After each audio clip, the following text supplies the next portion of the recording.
Women Economic Forum. Ahora, ¿cómo puedes ser tú un puente? Bueno, yo muy pegado con lo que dice Bárbara, desde la economía feminista una parte muy importante de nuestra labor es ayudarles a ustedes como personas líderes a llenar de contenido qué significa esto, pero no solo eso, a darse cuenta que este no es un tema de justicia, que sí lo es, pero también es un tema de conveniencia y decisión estratégica económica.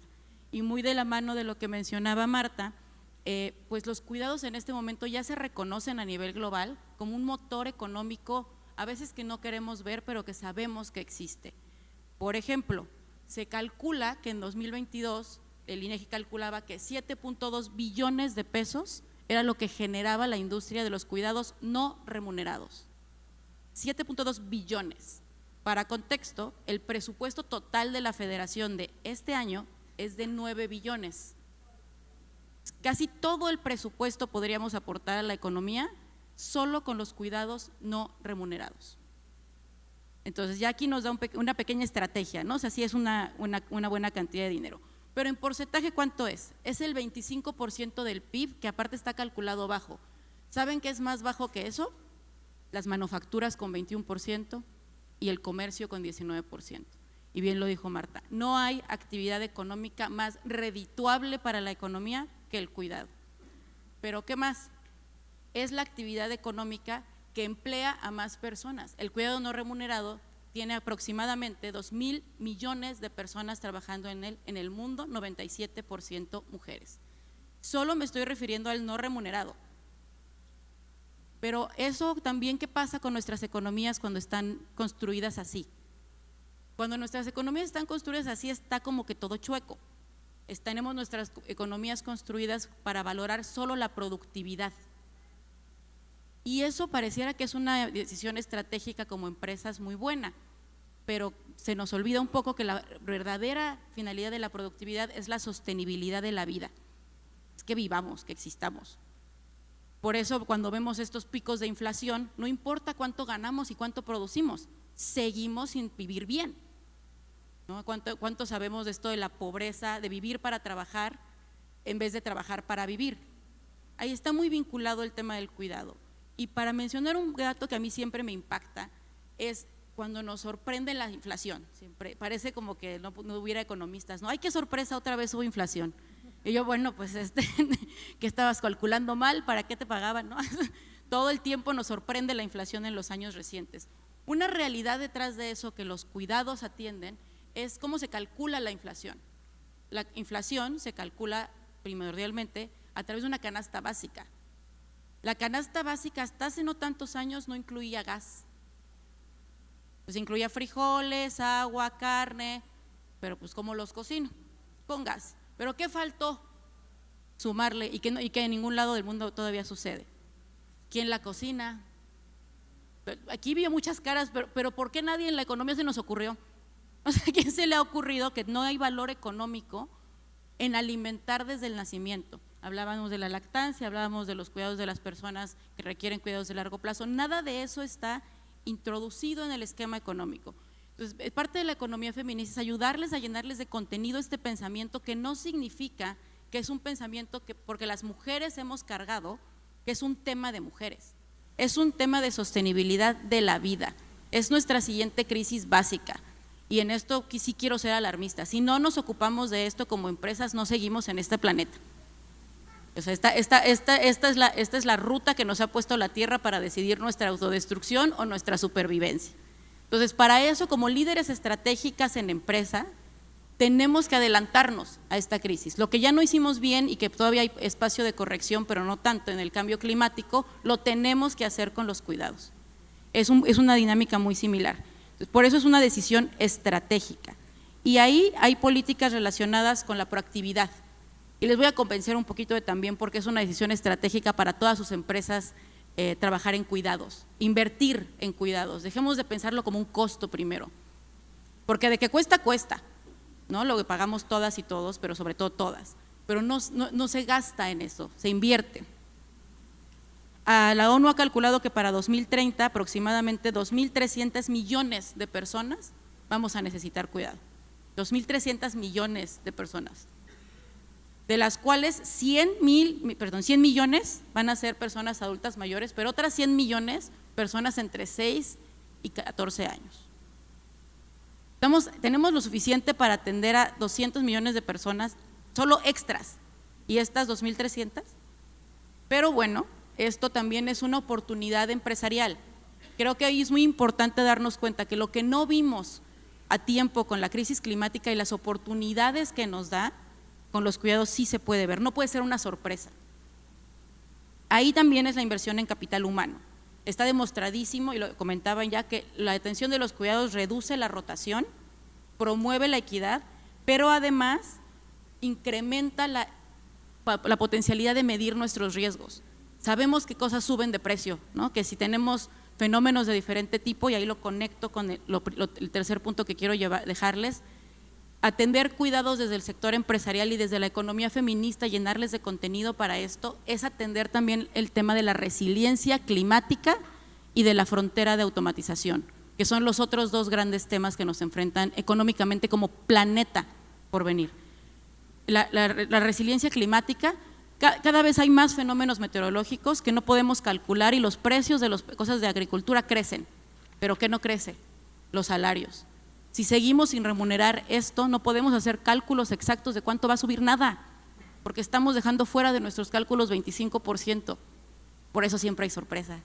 Nos faltó un cuarto del cálculo, ¿cómo no iba a haber sorpresa? También las personas vulnerables van a sufrir más de los efectos del cambio climático. Una alergia no le da igual a una persona que requiere un cuidado de largo plazo, a una niña, a una persona adulta mayor. Todo eso se tiene que atender desde el tema de cuidados. La resiliencia a los cambios migratorios, a las personas que migran por este tema. Y en el tema relacionado con la automatización, el Fondo Monetario ya ha dicho que 1 de cada 6 trabajos va a ser afectado, si no sustituido, por una máquina para 2030. En las economías de renta media y baja como la nuestra es 1 de cada 3. Y sabemos exactamente cuáles son, pero lo que también sabemos es que los cuidados no son.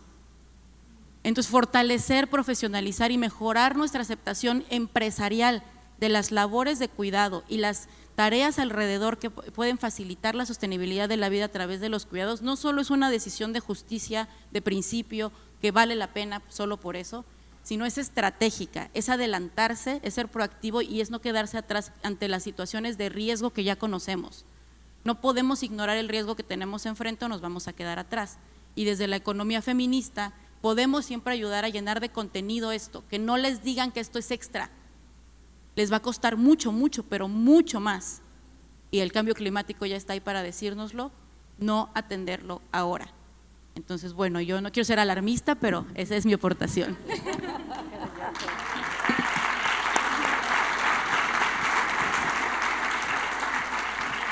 No, y qué bueno que nos alarmes, porque realmente necesitamos poner foco en esto, y quiero aprovechar que ya tenías el micrófono y que nos dejas alarmadas para que nos digas entonces qué hacemos, cómo debemos de priorizar los gobiernos, las empresas, los recursos encaminados realmente a cerrar esta brecha, a poder crear esta economía del cuidado y poder acompañar a las personas en este proceso.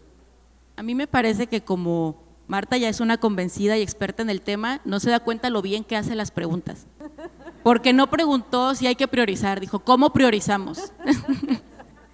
Y ahí va mi primera respuesta: prioricemos.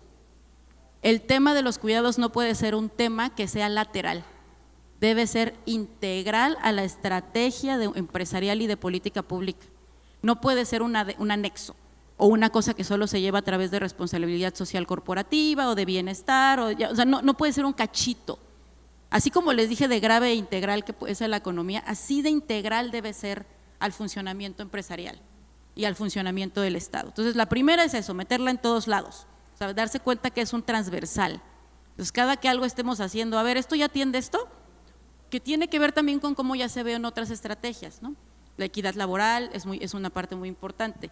Y ahí, ¿cómo sé si una cosa es de cuidados o no de cuidados? Yo les voy a dar la regla de dedo, que no es mía, es la doctora Cynthia Michel y el doctor Guillermo Cejudo, que son unos académicos muy importantes en el tema. la regla de dedo de si una política empresarial, hasta si quieren de su vida, es una buena política de cuidados. Tiene dos: desfeminiza y desfamiliariza el cuidado. Si la política insiste en que la mujer lo tiene que hacer, no es una política de cuidado.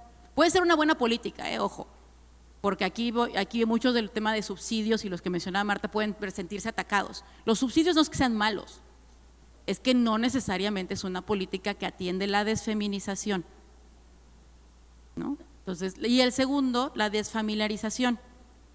Que la casa sea el centro de cuidados principal pone en riesgo a la persona que cuida, a la persona que recibe cuidado, y no sé si aquí les ha tocado, pero en la Ciudad de México a cada rato desde que empezó el teletrabajo explotan casas, porque ahora es el centro de cocina especializado más de lo que ya era, de todas las casas. Entonces es un riesgo de infraestructura incluso, que centralicemos en la familia y en las mujeres los cuidados. Entonces, si ustedes, o sea, ¿cómo le hacemos para saber si sí o si no? Podemos echar una mirada. Desfamiliariza, desfeminiza. Me obliga como mujer aunque yo no quiera, sí, otra vez. Me obliga como familia aunque yo no quiera, sí, otra vez. ¿Lo saca de ahí? Muy bien. Otro tema muy importante, la transparencia. No existe política más eficiente para el cierre de la brecha laboral y para visibilizar esto que saber cuánto gana la gente y saber en qué se invierte. La transparencia de los presupuestos, tanto de nómina como de gasto público, si no, no podemos saber cuánto dinero va. Ya existen metodologías públicas que nos dicen cuánto dinero más o menos va. Desarrollamos desde varios grupos feministas una para la Ciudad de México. En la Ciudad de México es menos del 3% del presupuesto lo que se designa a cuidados. Y otro tema, pues las políticas, o sea, yo no me quiero meter a políticas específicas porque sé que Marta y Bárbara tienen un montón de eso. Y por último, solo en este tema de cómo le hacemos, hay un tema que desde la economía feminista es ineludible, que es el de la justicia fiscal. Y esto sí, lo siento, pero pasa por impuestos, pero pasa por cambiar cómo se cobran los impuestos. Hay una idea rara de que si se sube un impuesto, todo el mundo vamos a sufrir un montón. Lo mismo que cuando decían que si subían los salarios, todo el mundo íbamos a sufrir un montón. Pues no había ninguna prueba, y eso no es duda, les comento, no había ninguna prueba. Y cuando se subió el salario seguimos sin tener ninguna prueba. Pero también para ponerlo en proporción, 30,000 personas en el mundo con pagar 1% más del impuesto sobre la riqueza de su capital, es decir, sobre lo que hacen sus millones en el banco, siendo millones en el banco, no por lo que gastan acá, con el 1% que esas 30,000 personas pagaran de ese cachito, podríamos gastar el 3% del PIB global en cuidados. Esto es un cálculo del Centro Joseph Stiglitz, que es el Premio Nobel de Economía. Mientras que el número de mujeres que trabajan en el sector no remunerado a nivel global, les comentaba que somos, bueno, casi todas mujeres, 2,000 millones de personas que no reciben nada por su trabajo. Siempre pongamos en proporción cuando hablemos de impuestos y cómo se financia esto, eso. 2,000 millones de personas no reciben nada y 30,000, si se quitaran una uña del dedo del pie, todo el mundo le alcanzaría para un mejor sistema de cuidados. Entonces, cuando pensemos en esto, sí, también les invito a llenar de contenido cómo vamos a invertir en esto y sí, cómo quien lo recibe más, paga más. Muy bien.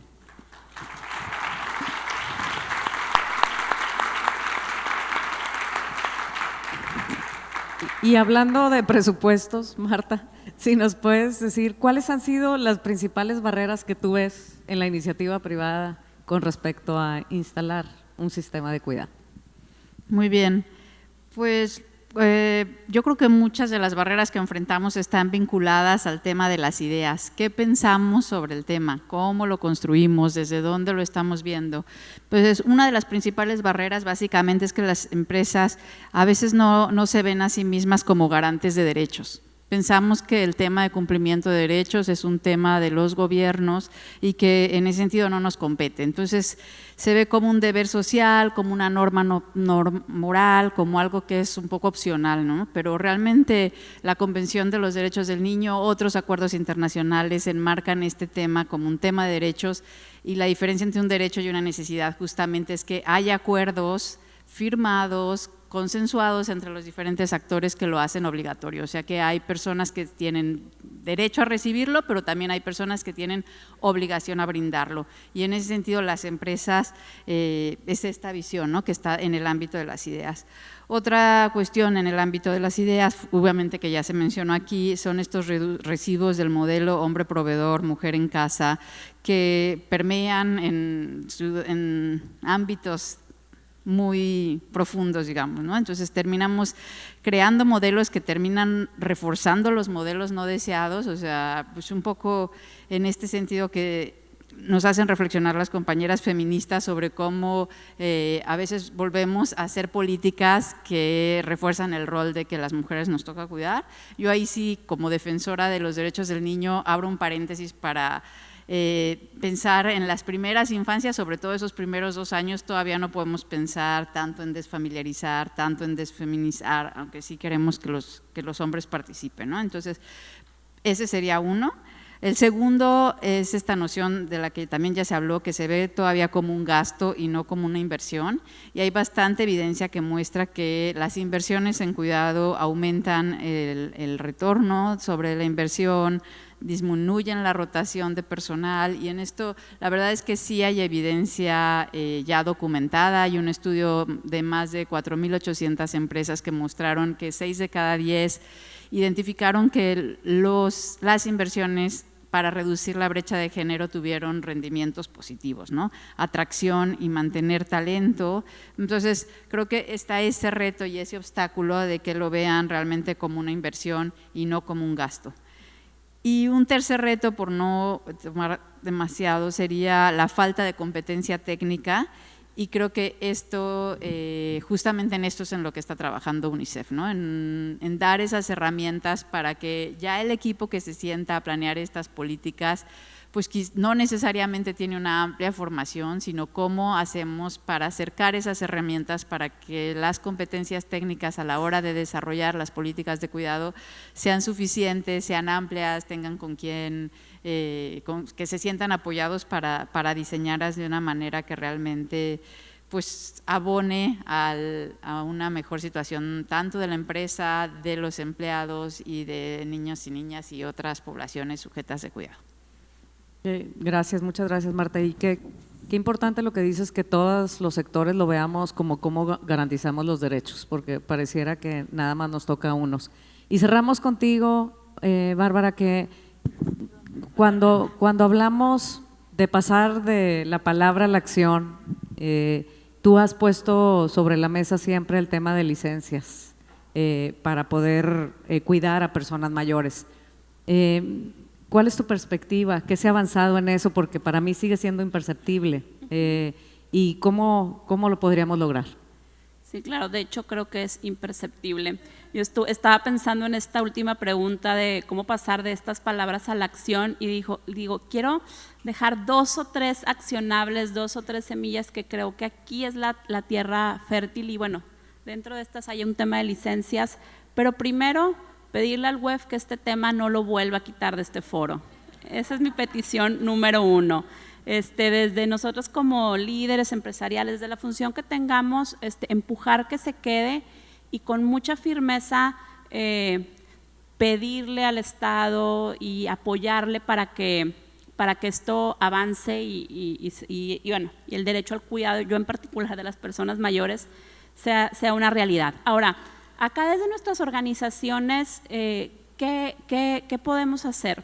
Yo primero les invito, ¿por qué no? Es una idea, una invitación, mapeamos adentro de las organizaciones cuántas de nuestras colaboradoras, nuestros colaboradores no están siendo cuidadores de personas mayores. ¿Cuántas personas a lo mejor están en esta, se le llama ahí la generación bisagra también, donde están cuidando infancias, pero también cuidando a un padre, a una madre que está en alguna situación de dependencia?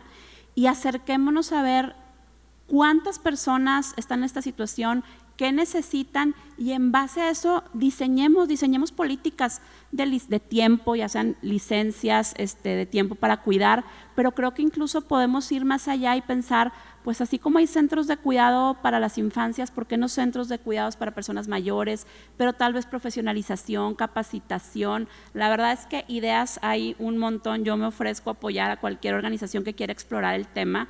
Ahí hay una gran oportunidad de innovar y simplemente pensemos que a lo mejor en 10, 15 años nosotras que estamos aquí vamos a necesitar ese cuidado para nuestros padres y va a ser un tope probablemente de carrera, ¿no? Abrámonos, yo de repente veo prestaciones que hay por ahí incluso para los beneficios para las mascotas y digo, ¿cómo puede ser que son muy positivos, pero por qué no pensar en prestaciones y beneficios para cuidar de nuestros padres, ¿no? Entonces dejarlo por ahí. Y otro accionable ahí está un poquito más a mediano plazo, pero la prevención. Desde las empresas podemos acompañar para que se retrase, prevenir caer en situaciones de dependencia. Un dato nada más ahí, la demencia. El 40% de los casos de demencia son prevenibles con estilo de vida. Entonces, desde los programas ahí de bienestar dentro de las empresas, el tema del retiro,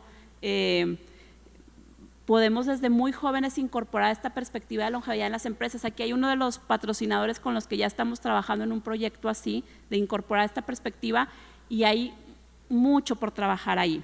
Y para terminar, hay fundaciones increíbles en Nuevo León trabajando en primera infancia, en clima y demás. Somos innovadores, queremos innovar. ¿Por qué no volteamos a ver este tema? ¿Por qué las fundaciones no levanta por ahí alguna la mano y dice yo le voy a entrar al tema del cuidado a largo plazo con todos esos grandes recursos y esa potencia que tienen por ahí? Entonces, ahí está la invitación y no dejemos de hablar del tema. Women Economic Forum.